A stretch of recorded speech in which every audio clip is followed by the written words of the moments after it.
हाँ जी बेटा। नेक्स्ट आ गया जी 5.4 sports participation of womens in India. India विच स्पोर्ट्स वुमेन्स अजे पीक ते पहुंची है। सब तो पहला मुगलों ने सदियों तक इंडिया उत्ते रूल किया। ब्रिटिश ने एक होर हाफ सेंचुरी लई रूल किया, पर यह 1947 तो बाद होया सी जदों असी इंडिपेंडेंस प्राप्त की कि असी वुमेन्स दे स्पैशल राइट्स नाल एक मॉडਰਨ नेशन वजों डिवेलप करना शुरू किया। इंडियन वुमेन ने अपनी वक्री आइडेंटिटी एस्टैबलिश करने की कोशिश कर रही हैं। एक कंट्री के रूप में इंडिया साइज विच ह्यूज है। इस तो अलावा इसका culture and atmosphere place to place different होंदे हैं। जदों एक खिते लई सच है वो दूसरे लई नहीं हुंदा। सिटीज़ मैट्रोज़ विचली life and small towns and villages विच लाइफ बहुत ही डिफरेंट है। एक पासे मैट्रोज़ एंड बिग सिटीज़ विच असी वेखदे हाँ कि इंडियन वैसटर्न वर्ल्ड नाल कंपीट करता है, अते दूजे पासे उत्थे ही रीयल इंडिया है। दूजे पासे रीयल इंडिया है जो स्मॉलर टाउन एंड विलेजेस विच मौजूद है। Education, lifestyle, money and income, source of income, eating habits, dressing habit, ड्राउलिंग एंड एटीट्यूड सब कुछ इंडिया के एक रीजन तो दूजे रीजन विच डिफरेंट है। इस विशेष तौर पर भारत विच वुमेन्स दे लाइफ लई सही है। मैट्रो एंड बिग सिटीज़ विच असी गर्ल्स एंड वुमेन्स नूं बाहर जाते हुए वेखते हाँ, पढ़े लिखे अते कैरीयर बनाउंदे। ਉਹ ਕਿਸੇ ਵੀ ਮੈਨਸ ਦੇ ਬਰਾਬਰ ਹਨ। ਕਈ ਵੇਜ਼ ਨਾਲ ਉਹ ਹੋਰ ਵੀ ਬੈਟਰ ਹੋ ਜਾਂਦੀਆਂ ਹਨ। ਇੰਡੀਆ ਵਿੱਚ ਵੂਮਨਸ ਅਜੇ ਆਪਣੇ ਲਈ ਕੋਈ ਸਟੈਂਡ ਬਣਾਉਣ ਵਿੱਚ ਅਸਮਰੱਥ ਹਨ। ਜੈਂਡਰ ਇਨਇਕੁਐਲਿਟੀ ਇੱਕ ਡੀਪ ਰੂਟਡ ਇਸ਼ੂ ਹੈ ਜੋ ਸਿਚੁਏਸ਼ਨ ਨੂੰ ਬਦਲਣ ਲਈ ਹਾਰਡ ਸਟੈਪ ਮੇਜਰ ਕਰਨ ਦੀ ਲੋੜ ਹੈ। ਸਮਾਂ ਬਦਲ ਗਿਆ ਹੈ ਅਤੇ ਸੁਧਰ ਰਿਹਾ ਹੈ, ਪਰ ਅਜੇ ਵੀ ਬਹੁਤ ਕੁਝ ਪ੍ਰਾਪਤ ਕਰਨਾ ਬਾਕੀ ਹੈ। ਸਾਰਿਆਂ ਵਿੱਚ ਮੈਨਸ ਦੀ ਵੱਡੀ ਅਚੀਵਮੈਂਟਸ ਹੁੰਦੀਆਂ ਹਨ। ਹਾਲਾਂਕਿ ਆਮ ਤੌਰ 'ਤੇ ਇੰਡੀਆ ਵਿੱਚ ਸਪੋਰਟਸ ਵੂਮਨਸ ਦੇ ਸਪੋਰਟਸ ਸਿਨੈਰੀਓ ਬਹੁਤ ਵਧੀਆ ਨਹੀਂ ਹਨ, ਪਰ ਇੰਡੀਅਨ ਵੂਮਨਸ ਨੇ ਇਸ ਖੇਤਰ ਵਿੱਚ ਮਹੱਤਵਪੂਰਨ ਪ੍ਰਾਪਤੀਆਂ ਹਨ। 1952 ਦੇ ਓਲੰਪਿਕਸ ਵਿੱਚ ਸਿਰਫ 4 ਵੂਮਨਸ ਨੇ ਇਸ ਵਿੱਚ ਪਾਰਟੀਸਪੇਟ ਕੀਤਾ। ਕੁਝ ਖਾਸ ਸਪੋਰਟਸ ਵੂਮਨ ਨੇ ਪਾਰਟੀਸਪੇਟ ਕੀਤਾ, ਜਿਵੇਂ PT ਊਸ਼ਾ, JJ ਸ਼ੋਭਾ, ਕੁੰਜਰਾਨੀ ਦੇਵੀ, डायना उलोहोजी, साइना नेहवाल, कोनरेसा हैम्पी, सानिया मिर्जा ये शामिल हैं। इंडियन ओलंपिक्स वुमेन मैडल जेतू विच वेट लिफ्टर करनम मलेश्वरी जिन्हें ब्राउन जित्या ही 2000 ਦੇ ਵਿੱਚ। साइना नेहवाल ने भी ब्राउन जित्या 2012 ਦੇ ਵਿੱਚ। बॉक्सर मैरी कॉम ने 2012 ਦੇ ਵਿੱਚ ब्राउन जित्या ਸੀਗਾ। Badminton player PV Sindhu women single विच भारत लई सिल्वर मैडल जित्या ਅਤੇ साक्षी मलिक ने 2016 विच ओलंपिक विच वुमेन 58 kg विच फ्री स्टाइल रैसलिंग विच ब्राउन मैडल हासिल किया सी। इस विच एक सब तो पहला पॉइंट है जी, sports is a male dominated field.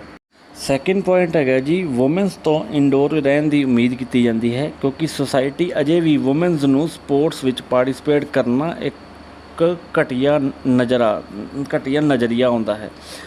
Third, road public transportation and sports venue ते पर्सनल सेफ्टी वुमेन्स लई प्रॉब्लम्स हैं। नंबर 4, स्पोर्ट्स वुमेन्स का फिजिकल स्टेटर स्पोर्ट्स द्वारा अफेक्टेड होंदा है अते यह मन्निया जाता है कि विगोरियस फिजिकल एक्टिविटीज़ विच शामिल होना उस दी हैल्थ नूं ते अफेक्ट पा सकता है।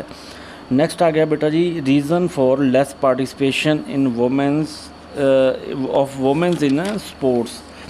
सब तो पहला पॉइंट है जी, the male dominated culture of sports culture अपने आप विच एक प्रॉब्लम पेश करता है। कुछ वुमेन्स एंड गर्ल्स स्पोर्ट्स विच पूरी तरह पार्टिसिपेट नहीं कर सकदियाँ क्योंकि वो इस नूं मेल डोमीनेटेड एक्टिविटी वजों वेखदियां हैं। स्पोर्ट्स विच इंटरस्ट रखना सिर्फ वुमेन्स और गर्ल्स वजों नहीं वेख्या जाता अते बहुत सारियां गर्ल्स लई स्पोर्ट्स का होना फेमेनिया होने दे ऑड समझा जाता है। ਸੈਕਿੰਡ ਹੈਗਾ ਜੀ ਐਟੀਟਿਊਡਸ ਐਂਡ ਪ੍ਰੀਜੁਡੀਸ਼ੀਅਲ ਅਬਾਊਟ ਸੈਕਸੁਅਲਿਟੀ। ਕੁਝ ਗਰਲਸ ਅਨਫੀਮੇਨੀਅਸ ਸਮਝੇ ਜਾਣ ਦੇ ਡਰੋਂ ਸਪੋਰਟਸ ਨੂੰ ਅਵੋਇਡ ਕਰਦੀਆਂ ਹਨ ਅਤੇ ਉਹਨਾਂ ਦੇ ਪੇਰੈਂਟਸ ਉਸ ਨੂੰ ਖੇਡਣ ਲਈ ਡਿਸਕਰੇਜ ਕਰਦੇ ਹਨ। ਆਖਰਕਾਰ ਇਹ ਐਟੀਟਿਊਡ ਟੀਨੇਜ ਏਜ ਦੀਆਂ ਗਰਲਸ ਐਂਡ ਵੂਮਨਸ ਵਿੱਚ ਸਪੋਰਟਸ ਵਿੱਚ ਪਾਰਟੀਸਪੇਟ ਕਰਨ ਲਈ ਡਰੋਪ ਆਊਟ ਰੇਟ ਨੂੰ ਵਧਾਉਂਦਾ ਹੈ। Third, body image. ਕੁਝ ਗਰਲਸ ਐਂਡ ਵੂਮਨਸ ਲਈ body image and physical activity ਵਿਚਾਲੇ ਇੱਕ ਸੰਬੰਧ ਇੱਕ ਵਿਕਿਊਸਿਅਸ ਸਰਕਲ ਹੈ, ਜਿਨ੍ਹਾਂ ਨੂੰ ਉਹ ਆਪਣੀ ਬਾਡੀ ਬਾਰੇ ਸੈਲਫ ਕੌਨਸ਼ੀਅਸ ਕਰਦੇ ਹਨ। ਸਪੋਰਟਸ ਵਿੱਚ ਪਾਰਟੀਸਪੇਟ ਕਰਨ ਦੀ ਘੱਟ ਸੰਭਾਵਨਾ ਹੁੰਦੀ ਹੈ।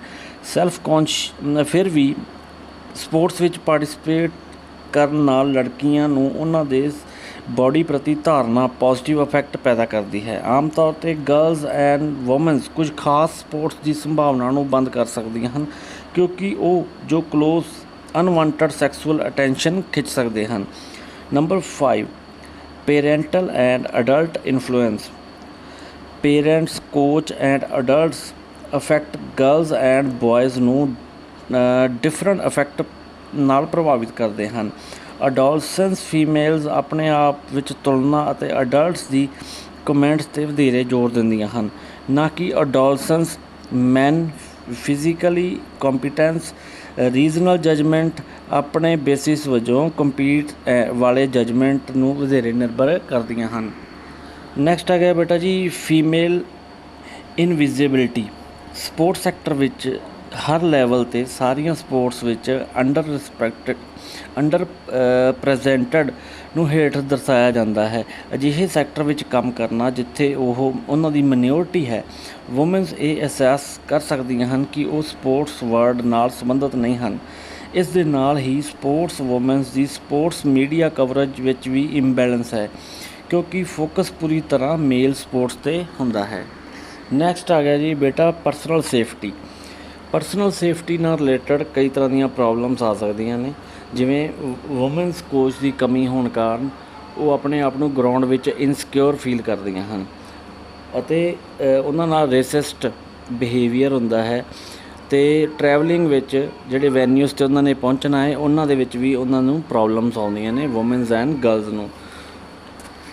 ਨੈਕਸਟ ਬੇਟਾ ਹੈਗਾ ਜੀ ਫੰਡਿੰਗ। ਫੰਡਿੰਗ ਦੇ ਵਿੱਚ ਵੀ ਬਹੁਤ ਸਾਰਾ ਡਿਫਰੈਂਟ ਆ। ਮੈਨਸ ਜਿਹੜੀਆਂ ਸਪੋਰਟਸ ਨੇ ਉਹਦੇ ਵਿੱਚ ਫੰਡ ਬਹੁਤ ਜ਼ਿਆਦਾ ਕੀਤਾ ਜਾਂਦਾ, ਬਹੁਤ ਸਾਰੀਆਂ ਉਹਦੇ ਵਿੱਚ ਓਪਰਚੁਨਿਟੀਜ਼ ਹੁੰਦੀਆਂ ਨੇ, ਪਰ ਜਿਹੜੀਆਂ ਗਰਲਸ ਟੀਮਸ ਨੇ ਜਾਂ ਸਪੋਰਟਸ ਨੇ ਉਹਦੇ ਵਿੱਚ ਇੰਨਾ ਜ਼ਿਆਦਾ ਫੰਡਿੰਗ ਨਹੀਂ ਕੀਤੀ ਜਾਂਦੀ, ਕਿਉਂਕਿ ਉਹਦੇ ਵਿੱਚ ਇੰਨਾ ਜ਼ਿਆਦਾ ਉਹਨਾਂ ਨੂੰ ਬਿਜ਼ਨਸ ਨਹੀਂ ਲੱਭਦਾ। ਬਿਜ਼ਨਸ ਕਿਉਂ ਨਹੀਂ ਲੱਭਦਾ? ਕਿਉਂਕਿ ਲੋਕ ਜ਼ਿਆਦਾਤਰ ਮੈਨਸ ਸਪੋਰਟਸ ਨੂੰ ਜ਼ਿਆਦਾ ਪ੍ਰੈਫਰ ਕਰਦੇ ਨੇ। ਉਸ ਤੋਂ ਬਾਅਦ ਐਕਸੈਸ ਟੂ ਫੈਸਿਲਿਟੇਟ। ਇਹਦੇ ਵਿੱਚ ਹੁਣ ਬੇਟਾ ਕੀ ਆ ਗਿਆ, ਫੈਸਿਲਿਟੀਜ਼ ਬਹੁਤ ਘੱਟ ਹੁੰਦੀਆਂ ਨੇ ਵੂਮਨਸ ਲਈ, ਗਰਲਸ ਲਈ ਖਾਸ ਕਰਕੇ, ਕਿਉਂਕਿ ਜ਼ਿਆਦਾਤਰ ਗਰਾਊਂਡ ਜਿਹੜੇ ਬਣਦੇ ਨੇ, ਇਕਵਿਪਮੈਂਟ ਨੇ, ਜਿਹੜਾ ਆਪਣੇ ਉਹ ਸਾਰਾ ਕੁਛ ਜ਼ਿਆਦਾਤਰ ਮੈਨਸ ਲਈ ਜ਼ਿਆਦਾ ਤਿਆਰ ਹੁੰਦਾ। ਜਿੰਨੀਆਂ ਫੈਸਿਲਿਟੀਆਂ ਉਹਨਾਂ ਨੂੰ ਸਭ ਤੋਂ ਜ਼ਿਆਦੀਆਂ ਮਿਲਦੀਆਂ। ਇਸ ਕਰਕੇ ਜਿਹੜੀਆਂ ਵੂਮਨਸ ਨੇ ਉਹਨਾਂ ਨੂੰ ਹਰ ਚੀਜ਼ ਦੇ ਵਿੱਚ ਘੱਟ ਰੱਖਿਆ ਜਾਂਦਾ। ਉਹਨਾਂ ਲਈ ਗਰਾਊਂਡ ਵੀ ਘੱਟ ਨੇ, ਉਹਨਾਂ ਲਈ ਇਕਵਿਪਮੈਂਟ ਵੀ ਘੱਟ ਨੇ, ਉਹਨਾਂ ਲਈ ਕੋਚਿਸ ਵੀ ਘੱਟ ਨੇ, ਉਹਨਾਂ ਲਈ ਫੈਸਿਲਿਟੀਜ਼ ਵੀ ਘੱਟ ਨੇ। ਇਸ ਕਰਕੇ ਇਹ ਬੈਰੀਅਰ ਬਣ ਜਾਂਦਾ ਵਾ, ਜਿਹਦੇ ਕਰਕੇ ਇਹ ਘੱਟ ਪਾਰਟੀਸਪੇਸ਼ਨ ਹੁੰਦੀ ਆ। Number 10 clothing and equipment. ਹੁਣ ਬੇਟਾ ਜੀ ਜਿਹੜੇ ਸਪੋਰਟਸ ਜਿਹੜੇ ਇਕਵਿਪਮੈਂਟ ਨੇ ਉਹ ਬਹੁਤ ਜ਼ਿਆਦਾ ਐਕਸਪੈਂਸਿਵ ਹੁੰਦੇ ਨੇ, ਇਸ ਕਰਕੇ ਉਹਨਾਂ ਨੂੰ ਜ਼ਿਆਦਾ ਪ੍ਰਮੋਟ ਨਹੀਂ ਕੀਤਾ ਜਾਂਦਾ। ਡਰੈਸਿੰਗ ਕਲੋਥਿੰਗ 'ਤੇ ਵੀ ਇੰਨਾ ਜ਼ਿਆਦਾ ਫੰਡਿੰਗ ਨਹੀਂ ਕੀਤੀ ਜਾਂਦੀ ਜਿੰਨੀ ਮੈਨਸ ਲਈ ਕੀਤੀ ਜਾਂਦੀ ਆ। ਇਸ ਕਰਕੇ ਇਹਨਾਂ ਦੇ ਆਪਸ ਦੇ ਵਿੱਚ ਕਾਫੀ ਡਿਫਰੈਂਸਸ ਆ ਜਾਂਦਾ ਵਾ। ਉਸ ਤੋਂ ਬਾਅਦ ਆ ਗਿਆ ਬੇਟਾ ਜੀ 11th point lack of education. ਅੱਜ ਕੱਲ੍ਹ ਕੀ ਆ, ਲੋਕਾਂ ਦੇ ਵਿੱਚ ਐਜੂਕੇਸ਼ਨ ਦੀ ਕਮੀ ਹੋਣ ਕਾਰਨ ਉਹ ਵੂਮਨਸ ਨੂੰ ਸਿਰਫ ਘਰ ਦੇ ਵਿੱਚ ਹੀ ਰੱਖਣਾ ਚਾਹੁੰਦੇ ਆ। ਉਹ ਨਹੀਂ ਚਾਹੁੰਦੇ ਕਿ ਉਹ ਜਾ ਕੇ ਕੋਈ ਪਰਫੋਰਮ ਕਰ ਸਕਣ ਗਰਲਸ। ਇਹ ਇੱਕ ਮਿਸਕਨਸੈਪਸ਼ਨ ਬਣੀ ਹੋਈ ਆ। ਹੁਣ ਵੈਸੇ ਤਾਂ ਲੋਕ ਬਹੁਤ ਜ਼ਿਆਦਾ ਹੁਣ ਆਪਣੇ ਮਾਡਰਨ ਹੋ ਗਏ ਨੇ, ਪਰ ਫਿਰ ਵੀ ਅਜੇ ਤੱਕ ਉਨੀ ਪਾਰਟੀਸਪੇਸ਼ਨ ਨਹੀਂ ਹੋਈ ਵੂਮਨਸ ਦੀ ਜਿੰਨੀ ਹੋਣੀ ਚਾਹੀਦੀ ਆ। ਇਸ ਕਰਕੇ ਲੈਕ ਆਫ ਐਜੂਕੇਸ਼ਨ ਦਾ ਬਹੁਤ ਜ਼ਿਆਦਾ ਵੱਡਾ ਇਫੈਕਟ ਪੈਂਦਾ ਹੈ ਇਸ ਚੀਜ਼ 'ਤੇ। ਲੈਸ number of female coaches.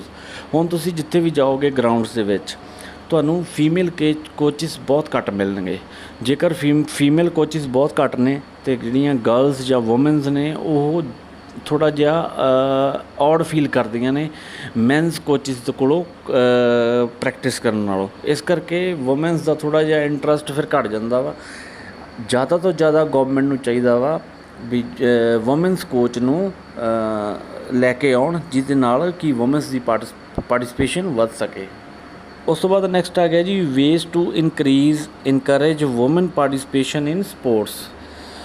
Grass root ਤੋਂ ਲੈ ਕੇ ਹਾਈ ਪਰਫਾਰਮੈਂਸ ਤੱਕ ਕਿਸੇ ਵੀ ਲੈਵਲ 'ਤੇ ਸਪੋਰਟਸ ਵਿੱਚ participation healthy and active living ਵਿੱਚ ਕੰਟਰੀਬਿਊਟ ਕਰਦਾ ਹੈ। ਫਿਰ ਵੀ ਵੂਮਨਸ ਐਂਡ ਗਰਲਸ ਵਿੱਚ ਪਾਰਟੀਸਪੇਸ਼ਨ ਰੇਟ ਮੈਨਸ ਦੇ ਮੁਕਾਬਲੇ ਬਹੁਤ ਘੱਟ ਹਨ।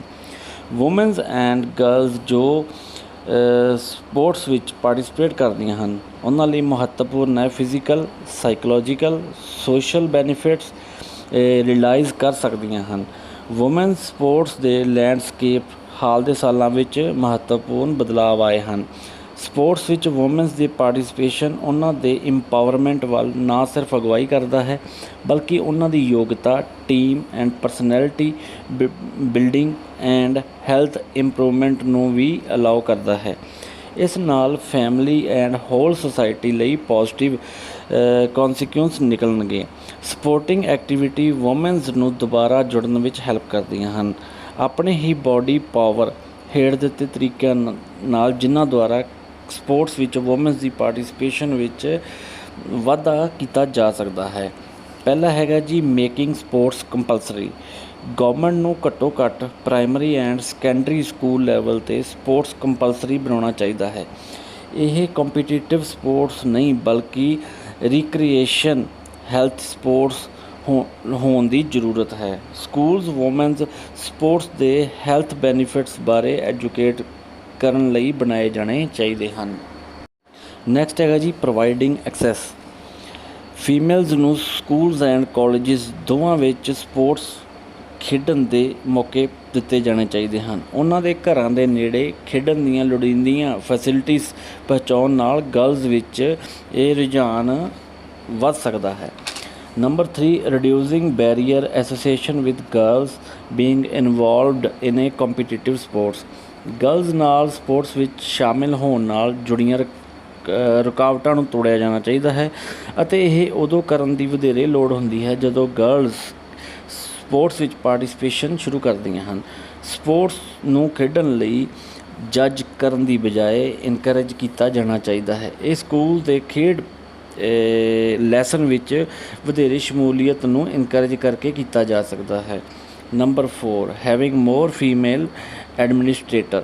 ਸਪੋਰਟਸ ਫੈਡਰੇਸ਼ਨ ਵਿੱਚ ਵਧੇਰੇ ਵੂਮਨਸ ਆਫਿਸ ਬੈਰੀਅਰਸ ਲਈ ਨਿਯਮ ਬਣਾਏ ਜਾਣੇ ਚਾਹੀਦੇ ਹਨ। ਸਟੇਟ ਐਂਡ ਨੈਸ਼ਨਲ ਫੈਡਰੇਸ਼ਨ ਵਿੱਚ ਮੇਲ ਅਹੁਦੇਦਾਰਾਂ ਦਾ ਦਬਦਬਾ ਬਦਲਿਆ ਜਾਣਾ ਚਾਹੀਦਾ ਹੈ। ਸਾਬਕਾ ਫੀਮੇਲ ਪਲੇਅਰ ਨੂੰ ਫੈਡਰੇਸ਼ਨ ਲਈ ਨਾਮਜ਼ਦ ਕੀਤਾ ਜਾਣਾ ਚਾਹੀਦਾ ਹੈ। ਇਹ ਹੈਲਪ ਕਰੇਗਾ ਫੀਮੇਲ ਪਲੇਅਰਸ ਦੀ ਸੈਲਫ ਕੌਨਫੀਡੈਂਸ ਨੂੰ ਵਧਾਉਣ ਵਾਸਤੇ। ਨੰਬਰ 5 ਹੈਵਿੰਗ ਮੋਰ ਫੀਮੇਲ ਕੋਚਿਸ। ਵੱਧ ਤੋਂ ਵੱਧ ਵੂਮਨਸ ਨੂੰ ਕੋਚ ਬਣਾਇਆ ਜਾਣਾ ਚਾਹੀਦਾ ਹੈ ਅਤੇ ਇਸ 'ਤੇ ਰੈਫਰੀ ਫੀਮੇਲ ਪਲੇਅਰਸ ਨੂੰ ਫੀਮੇਲ ਕੋਚਿਸ ਨਾਲ ਖੁਸ਼ ਅਤੇ ਕੰਫਰਟੇਬਲ ਰਹਿਣਗੀਆਂ। Number 6 conducting talent search for a women's player. ਸਾਡੇ ਦੇਸ਼ ਵਿੱਚ ਕੰਪਰੀਹੈਂਸਿਵ ਟੈਲੈਂਟ ਦੀ ਸਰਚ ਕੀਤੀ ਜਾਣੀ ਚਾਹੀਦੀ ਹੈ। ਗਰਲਸ ਪਲੇਅਰ ਲਈ ਉਪਲਬਧ ਫੈਸਿਲਿਟੀ ਐਂਡ ਹੈਲਦੀ ਸਪੋਰਟਸ ਦੀ ਮਹੱਤਤਾ ਬਾਰੇ ਪੇਰੈਂਟਸ ਐਂਡ ਗਰਲਸ ਵਿੱਚ ਜਾਗਰੂਕਤਾ ਪੈਦਾ ਕੀਤੀ ਜਾਣੀ ਚਾਹੀਦੀ ਹੈ। ਗਰਲ ਸਟੂਡੈਂਟ ਤਾਂ ਜੋ ਕਿ ਸਪੋਰਟਸ ਵਿੱਚ ਪਾਰਟੀਸਪੇਟ ਪ੍ਰਤੀ ਰਵੱਈਆ ਵਿੱਚ ਚੇਂਜਿਸ ਆ ਸਕਣ। Number 7 starting special schemes. Ministry of sports ਨੂੰ ਇੱਕ ਸਪੈਸ਼ਲ ਸੈੱਲ ਸਥਾਪਿਤ ਕਰਨਾ ਚਾਹੀਦਾ ਹੈ ਜੋ ਇੰਡੀਆ ਵਿੱਚ ਸਪੋਰਟਸ ਵੂਮਨਸ ਦੇ ਡਿਵੈਲਪਮੈਂਟ 'ਤੇ ਫੋਕਸ ਕਰੇ। ਇਸ ਸੈੱਲ ਨੂੰ ਇੰਡੀਆ ਵਿੱਚ ਸਪੋਰਟਸ ਵੂਮਨਸ ਦੀ ਖੇਡ ਨੂੰ ਪ੍ਰਮੋਟ ਕਰਨ ਲਈ ਵੱਖ-ਵੱਖ ਹਿੱਸੇਦਾਰਾਂ ਨਾਲ ਮਿਲ ਕੇ ਕੰਮ ਕਰਨਾ ਚਾਹੀਦਾ ਹੈ। ਵੂਮਨਸ ਮੂਵਮੈਂਟ ਆਫ ਸਪੋਰਟਸ ਵਰਗੀਆਂ ਪਲੈਨਿੰਗ ਸ਼ੁਰੂ ਕੀਤੀ ਜਾਣੀ ਚਾਹੀਦੀ ਹੈ। ਇਸ ਦੇ ਤਹਿਤ ਵੂਮਨਸ ਨੂੰ ਇੱਕ ਸੰਗਠਿਤ ਟੀਮ ਸਪੋਰਟਸ ਜਾਂ ਇੱਥੋਂ ਤੱਕ ਕਿ ਛੋਟੀ ਏਜ ਤੋਂ ਇੱਕ ਇੰਡੀਵਿਜੂਅਲ ਸਪੋਰਟਸ ਖੇਡਣ ਤੱਕ ਇਨਕਰੇਜ ਕੀਤਾ ਜਾਣਾ ਚਾਹੀਦਾ ਹੈ। ਨੰਬਰ 8 ਬ੍ਰਿੰਗਿੰਗ ਐਲਾਈਟ ਵੂਮੈਨ ਐਥਲੀਟਸ ਇਨ ਏ ਲਾਈਮਲਾਈਟ। ਐਲਾਈਟ ਵੂਮੈਨ ਐਥਲੀਟਸ ਨੂੰ ਵਿਸ਼ੇਸ਼ ਸਨਮਾਨ ਦਿੱਤੇ ਜਾਣੇ ਚਾਹੀਦੇ ਹਨ ਤਾਂ ਜੋ ਉਹ ਪਬਲਿਕ ਲਾਈਮਲਾਈਟ ਵਿੱਚ ਆ ਸਕਣ, ਜਿਸ ਨਾਲ ਯੰਗ ਫੀਮੇਲ ਸਪੋਰਟਸ ਪਰਸਨ ਨੂੰ ਪ੍ਰੇਰਿਤ ਕੀਤਾ ਜਾ ਸਕੇ। ਉਹਨਾਂ ਨੂੰ ਨੈਕਸਟ ਜਨਰੇਸ਼ਨ ਨੂੰ ਇਨਕਰੇਜ ਕਰਨ ਲਈ ਰੋਲ ਮਾਡਲ ਵਜੋਂ ਪ੍ਰਮੋਟ ਕੀਤਾ ਜਾਣਾ ਚਾਹੀਦਾ ਹੈ। ਸਫਲ ਫੀਮੇਲ ਐਥਲੀਟਾਂ ਬਾਰੇ ਲਾਈਫ ਦੀਆਂ ਸਟੋਰੀਜ਼ ਨੂੰ ਵੂਮੈਨ ਐਥਲੀਟਾਂ ਵਿੱਚ ਸਾਂਝਾ ਕੀਤਾ ਜਾਣਾ ਚਾਹੀਦਾ ਹੈ। Number 9 encouraging girls to get involving in sports. Young girls ਨੂੰ ਕੰਪੀਟੀਟਿਵ ਸਪੋਰਟਸ ਵਿੱਚ ਸ਼ਾਮਿਲ ਹੋਣ ਲਈ ਅਕਸਰ ਪੋਜ਼ਿਟਿਵ ਵਰਡ ਔਰ ਸੌਫਟ ਜੈਂਟਲ ਪੁਸ਼ ਦਿੱਤਾ ਜਾਣਾ ਚਾਹੀਦਾ ਹੈ। ਉਹਨਾਂ ਦੇ ਮੁਕਾਬਲੇ ਵਾਲੀਆਂ ਸਪੋਰਟਸ, ਉਹਨਾਂ ਦੇ ਕੰਪੀਟੀਟਿਵ ਸਪੋਰਟਸ ਵਿੱਚ ਸ਼ਾਮਿਲ ਕਰਨ ਲਈ ਦਿੱਤਾ ਗਿਆ, ਉਹਨਾਂ ਨੂੰ ਜਲਦੀ ਸਪੋਰਟਸ ਦੇ ਸੰਪਰਕ ਵਿੱਚ ਲਿਆਉਣਾ ਚਾਹੀਦਾ ਹੈ। Number 10 providing safe places and travelling facilities for girls. Girls ਨੂੰ ਸੇਫ ਪਲੇਸਿਸ ਪ੍ਰਦਾਨ ਕੀਤੀਆਂ ਜਾਣੀਆਂ ਚਾਹੀਦੀਆਂ ਹਨ ਜਿੱਥੇ ਉਹ ਖੇਡ ਸਕਣ। ਚੰਗੀ ਟਰੈਵਲਿੰਗ ਫੈਸਿਲਿਟੀਜ਼ ਦਿੱਤੀਆਂ ਜਾਣੀਆਂ ਚਾਹੀਦੀਆਂ ਹਨ। Safe places girls and families, ਉਹਨਾਂ ਦੀ ਸੇਫਟੀ ਦਾ ਭਰੋਸਾ ਦਿਵਾਇਆ ਜਾਣਾ ਚਾਹੀਦਾ ਹੈ, ਜਿਸ ਨਾਲ ਗਰਲਸ ਨੂੰ ਸਪੋਰਟਸ ਵਿੱਚ ਵੱਧ ਚੜ੍ਹ ਕੇ ਪਾਰਟੀਸਪੇਟ ਕਰਨ ਨਾਲ ਹੀ ਬੁਨਿਆਦੀ ਫੈਸਿਲਿਟੀਜ਼ ਜਿਵੇਂ sports club and centre, safety and hygienic ਸਹੂਲਤਾਂ ਵਾਲਾ ਹੋਸਟ ਬਣਾਇਆ ਜਾਵੇ। Number 5.5 special consideration. ਇਹਦੇ ਵਿੱਚ ਆ ਗਿਆ ਜੀ ਮਿਨਾਜ।